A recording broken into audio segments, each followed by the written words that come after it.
Mas eu estava em um avião no leste, há alguns anos atrás, e o homem sentado do outro lado, oposto a mim, era o prefeito de Charlotte, Carolina do Norte. O nome dele era John Belk. Algum de vocês provavelmente o conheceu. E havia um homem bêbado lá, e ele levantou de sua poltrona 2 ou 3 vezes. Ele estava incomodando todo mundo com o que ele estava fazendo. Ele estava dando tapinhas na aeromoça e beliscando quando ela passava. E todos estavam chateados com ele. E finalmente John Belk disse: "Você sabe quem é que está sentado aqui?" E o homem disse: "Não, quem?" Ele disse: "É Billy Graham, o pregador." O homem disse: "Não me diga." Ele se virou para mim e disse: "Toca aí." Ele disse: "Seus sermões realmente me ajudaram."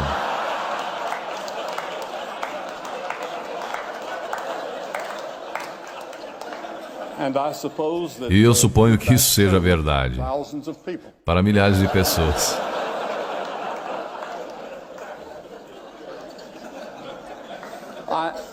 Eu sei como vocês estão vislumbrando o futuro e como ouvimos um pouco dele aqui hoje. Eu gostaria de viver nesta época e ver como seria, mas não irei, porque já tenho 80 anos, este é o meu 80º ano, e eu sei que meu tempo é curto. Eu tenho flebite em ambas as pernas no momento, e foi por isso que eu precisei de uma pequena ajuda para subir aqui, porque eu tenho o mal de Parkinson adicionado a isso, e alguns outros problemas que eu não falarei sobre isso. Mas esta não é a primeira vez que tivemos uma revolução tecnológica. Nós tivemos outras.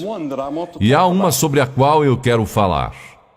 Em uma geração, a nação do povo de Israel teve uma mudança tremenda e dramática que os tornou uma grande potência do Oriente Médio. Um homem chamado Davi subiu ao trono, e o rei Davi se tornou um dos grandes líderes da sua geração.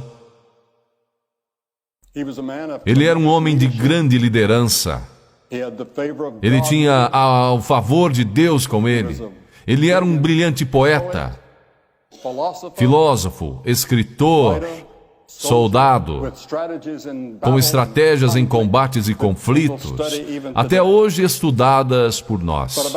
Mas cerca de 2 séculos antes de Davi, os hititas haviam descoberto o segredo da fundição e processamento do ferro. E lentamente essa técnica se espalhou, mas eles não permitiam que os israelitas aprendessem ou tivessem qualquer acesso. Mas o rei Davi mudou tudo isso e ele introduziu a idade do ferro a Israel. A Bíblia diz que Davi construiu grandes depósitos de ferro, sobre quais arqueólogos descobriram na Palestina dos dias atuais existir evidências daquela geração. Agora, ao invés de ferramentas rudimentares, feitas de madeira e pedra, Israel agora tinha arados de ferro, foices, enxadas, armas militares. E no curso de uma geração, Israel foi completamente transformada.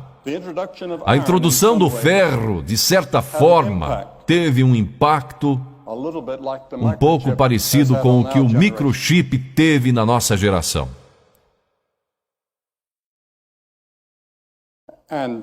E Davi descobriu que havia muitos problemas que a tecnologia não podia resolver, ainda havia muitos problemas sem solução, e eles ainda estão conosco e vocês ainda não os solucionaram, e eu não ouvi ninguém aqui falar sobre isso. Como solucionamos esses 3 problemas que eu gostaria de mencionar? O primeiro que Davi viu era o mal do ser humano. De onde ele vem? Como resolvemos isso? Inúmeras vezes no livro de Salmos, que Gladstone diz ser o maior livro do mundo, Davi descreve o mal da raça humana, e ainda assim ele diz: Ele restaura minha alma. Você já pensou que contradição os seres humanos são? Por um lado, podemos penetrar fundo nos segredos do universo e dramaticamente alargar as fronteiras da tecnologia, como essa conferência demonstra claramente. Nós já vimos o fundo do oceano 3 milhas abaixo, ou galáxias a milhares de bilhões de anos-luz no futuro. Mas, por outro lado, algo está errado. Nossos navios de guerra, nossos soldados, estão numa fronteira agora, quase prestes a entrar em guerra com o Iraque. Agora, o que causa isso? Porque temos essas guerras a cada geração e em toda parte do mundo, e revoluções. Não conseguimos nos dar bem com as outras pessoas. Nos achamos paralisados nas garras de hábitos autodestruidores que não podemos quebrar. Racismo, injustiça e violência assolam o mundo, trazendo uma colheita trágica de dor e morte. Mesmo os mais sofisticados entre nós parecem impotentes para quebrar esse círculo. Eu gostaria de ver a Oracle solucionar isso. Ou alguns outros gênios tecnológicos trabalharem nisso. Como mudamos o homem, de forma que ele não minta ou trapaceie e que nossos jornais não estejam cheios de histórias de fraudes nas empresas ou nos trabalhos, ou atletismo ou em qualquer outra área. A Bíblia diz que o problema está em nós, dentro de nossos corações e almas. Nosso problema é que estamos separados do nosso Criador, que chamamos de Deus, e precisamos ter nossas almas restauradas. Algo que apenas Deus pode fazer. Jesus disse, porque do coração procedem os maus pensamentos, prostituição, adultério, furtos, morte, falso testemunho, blasfêmia. O filósofo britânico Bertrand Russell não era um homem religioso, mas ele disse, é no nosso coração que o mal está. E é de nossos corações que ele deve ser arrancado. Albert Einstein, eu estava conversando com alguém quando palestrava em Princeton, e encontrei com o Sr. Einstein. Ele não tinha um diploma de doutor porque ele disse que ninguém estava qualificado para lhe dar um. Mas ele disse essa frase. Ele disse, é mais fácil desnaturar plutônio do que desnaturar o mal do espírito do homem. E eu sei que muitos de vocês pensaram sobre isso e se intrigaram com isso. Vocês viram pessoas pegarem avanços tecnológicos benéficos, como a internet, que ouvimos a respeito hoje à noite, e distorcê-los em algo corruptor. Vocês viram pessoas brilhantes criarem vírus de computador que fazem cair sistemas inteiros. O bombardeio da cidade de Oklahoma foi simples tecnologia, horrivelmente usada. O problema não é a tecnologia. O problema é a pessoa, ou pessoas usando-a. O rei Davi disse que ele conhecia as profundezas de sua própria alma. Ele não poderia se libertar de problemas sociais e pecados pessoais, que incluíam assassinato e adultério. No entanto, o rei Davi buscou o perdão de Deus e disse, tu restauras minha alma. Vejam vocês, a Bíblia ensina que nós somos mais do que um corpo e uma mente. Nós somos uma alma. E existe algo dentro de nós que vai além do nosso entendimento. Essa é a parte de nós que anseia por Deus ou por algo mais do que encontramos na tecnologia. A sua alma é a sua parte que anseia por significado na vida e que busca por algo além dessa vida. E é a parte de você que realmente anseia por Deus. Eu percebo que jovens ao redor do mundo procuram por algo. Eles não sabem o que são. Eu falo em muitas universidades. E eu tenho muitos períodos de perguntas e respostas. E seja em Cambridge ou Harvard, ou Oxford. Eu falei em todas essas universidades. Eu estou indo para Harvard daqui a cerca de 2 meses, contando esse, para dar uma palestra, e me farão as mesmas perguntas que me fizeram na última vez que eu estive lá. E elas serão essas questões. De onde eu vim? Por que estou aqui? Para onde eu irei? Qual o sentido da vida? Por que eu estou aqui? Mesmo se você não tem religião, existem ocasiões quando você pensa que existe algo mais.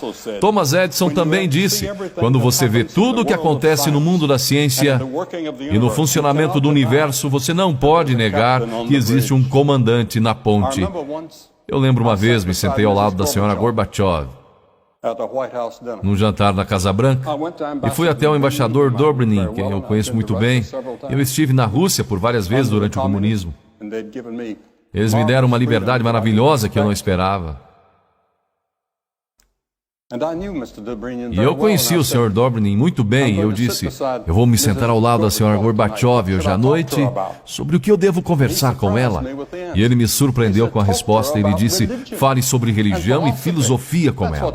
Isso é no que ela está realmente interessada. Eu estava um pouco surpreso, mas naquela noite foi sobre o que conversamos. E foi uma conversa estimulante, e depois ela disse: o Senhor sabe, eu sou uma ateia, mas eu sei que existe algo lá em cima maior do que nós.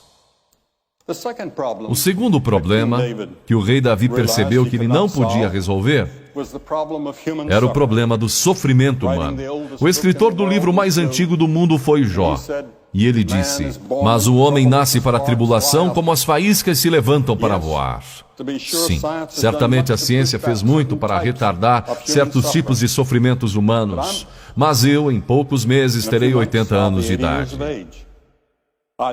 Eu admito que sou grato por todos os avanços médicos que me mantiveram com saúde relativamente boa todos esses anos. Meus médicos na clínica Mayo me desencorajaram a vir nessa viagem para estar aqui. Eu não dou uma palestra há quase 4 meses. E quando você fala tanto quanto eu, de 3 a 4 vezes por dia, você fica enferrujado. É por isso que eu estou usando este palanque e usando essas notas. Toda vez que vocês me ouvem na televisão ou em algum lugar, eu estou improvisando. Eu não estou lendo, eu nunca leio um pronunciamento. Eu nunca leio um discurso, uma fala ou uma palestra. Eu falo de improviso. Mas essa noite eu tenho umas notas aqui, caso eu comece a esquecer, o que acontece às vezes. E eu tenho algo onde posso olhar. Mas mesmo aqui entre nós, em muitas, nas sociedades mais avançadas do mundo, nós temos pobreza, nós temos famílias que se destroem, amigos que nos traem, pressões psicológicas insuportáveis pesam sobre nós. Eu nunca encontrei uma pessoa no mundo que não tivesse um problema ou uma preocupação. Por que sofremos? É uma pergunta antiga que nós não respondemos.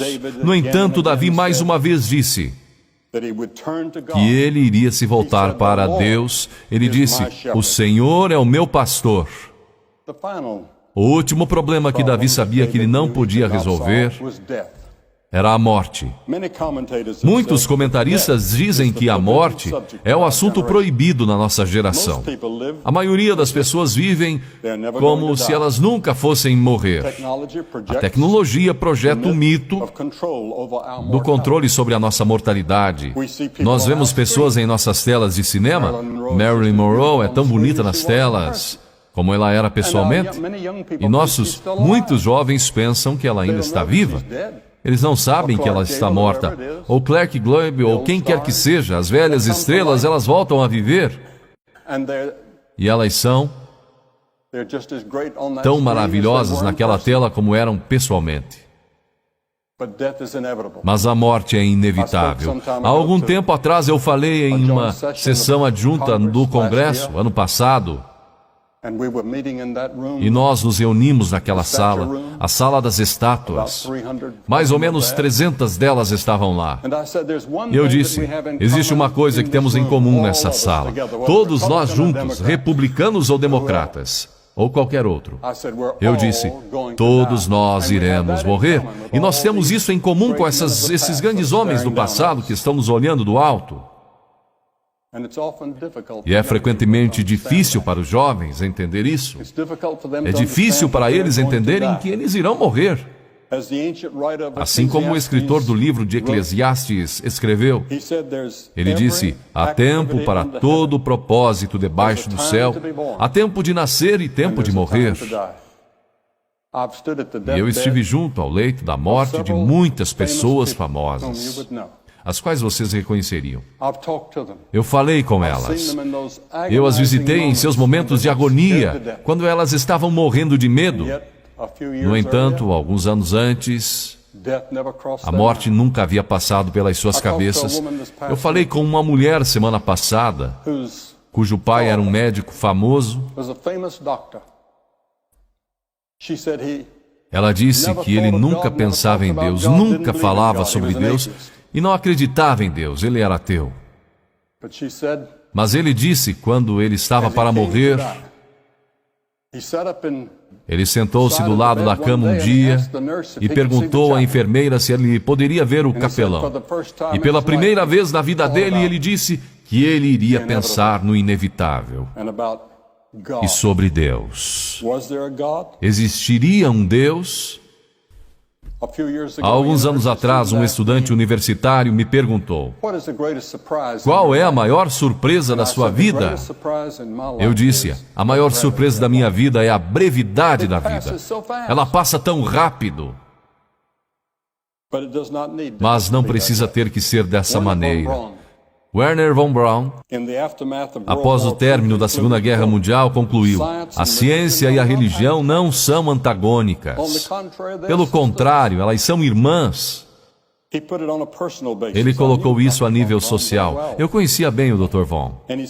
E ele disse: falando por mim mesmo, eu posso apenas dizer que a grandiosidade do cosmos serve apenas para confirmar uma crença na certeza de um Criador. Ele também disse: em nossa busca para conhecer a Deus, eu vim a crer que a vida de Jesus Cristo deve ser o foco de nossos esforços e inspiração. A realidade dessa vida e da ressurreição dele é a esperança da humanidade. Eu falei várias vezes na Alemanha, na França e em diferentes partes do mundo. 105 países onde tive o privilégio de falar. E um dia me convidaram para visitar o chanceler Adenauer, que era visto como um fundador da Alemanha moderna desde a guerra. E ele uma vez disse para mim: jovem, ele disse, você acredita na ressurreição de Jesus Cristo? Eu disse: Senhor, eu acredito. Ele disse: eu também. Ele disse: quando eu der baixa, eu vou gastar meu tempo escrevendo um livro sobre por que Jesus Cristo ressuscitou e por que é tão importante acreditar nisso. Em uma de suas peças, Alexander Solzhenitsyn descreve um homem morrendo que diz para aqueles reunidos ao redor da sua cama: o momento que é terrível para sentir arrependimento é quando alguém está morrendo. Como alguém deve viver para que não tenha arrependimento na hora da morte? Blaise Pascal fez exatamente essa pergunta na França no século XVII. Pascal foi chamado de arquiteto da civilização moderna. Ele era um cientista brilhante, nas fronteiras da matemática, mesmo quando adolescente. Ele é visto por muitos como o fundador da teoria da probabilidade e o criador do primeiro modelo de um computador. E é claro que todos vocês estão familiarizados com a linguagem do computador que leva o nome dele. Pascal explorou em profundidade nossos dilemas humanos, do mal, sofrimento e morte. Ele estava espantado com o fenômeno que temos considerado, que as pessoas podem alcançar graus extraordinários na ciência, artes e empreendimentos humanos, e ao mesmo tempo estão cheias de raiva, hipocrisia e têm ódio de si mesmas. Pascal nos via como uma mistura impressionante de gênio e engano próprio. Em 23 de novembro de 1654, Pascal teve uma experiência religiosa profunda. Ele escreveu essas palavras no seu diário: eu me submeto completamente a Jesus Cristo, meu Redentor. Um historiador francês disse, 2 séculos mais tarde: raramente um intelecto tão grande se submeteu com tanta humildade à autoridade de Jesus Cristo. Pascal veio a crer não somente que o amor e a graça de Deus podiam nos trazer de volta à harmonia, mas ele creu que seus pecados e falhas poderiam ser perdoados e que quando ele morresse, ele iria para um lugar chamado céu. Ele experimentou isso de uma maneira que foi além da observação científica e da razão. Foi ele que criou o tão conhecido ditado: o coração tem razões que a própria razão desconhece. Igualmente bem conhecida é a aposta de Pascal. Essencialmente ele disse isso: se você aposta em Deus e se abre para o seu amor, não terá perdido nada, mesmo se estiver errado. Mas se você apostar que Deus não existe, então você pode perder tudo nesta vida e na vida por vir. Para Pascal, conhecimento científico se empalidecia diante do conhecimento de Deus. O conhecimento de Deus ia muito além que qualquer coisa que passara pela mente dele. Ele estava pronto para encontrar Deus quando ele morreu com 39 anos. O rei Davi viveu até os 70 anos, um longo tempo na sua era. Mas ele também teve que encarar a morte, e ele descreveu essas palavras: ainda que eu andasse pelo vale da sombra da morte, não temerei mal algum, porque tu estás comigo. Essa foi a resposta de Davi para os 3 dilemas: do mal, sofrimento e morte. Esta pode ser a sua também, quando você busca o Deus vivo e permite que Ele preencha a sua vida e lhe dá esperança para o futuro. Quando eu tinha 17 anos de idade, eu fui nascido e educado numa fazenda da Carolina do Norte. Eu ordenhava vacas toda manhã e tinha que ordenar as mesmas vacas todas as noites quando eu chegava da escola. E havia 20 delas que eu tinha, pelas quais eu era responsável. E eu trabalhava na fazenda e tentava não ficar atrás nos meus estudos. Eu não tirava boas notas do colégio. Eu não as tirava na universidade. Até que algo aconteceu no meu coração. Um dia eu me encontrei cara a cara com Cristo. Ele disse: eu sou o caminho, a verdade e a vida. Você pode imaginar isso? Eu sou a verdade. Eu sou a personificação de toda a verdade. Ele era um mentiroso?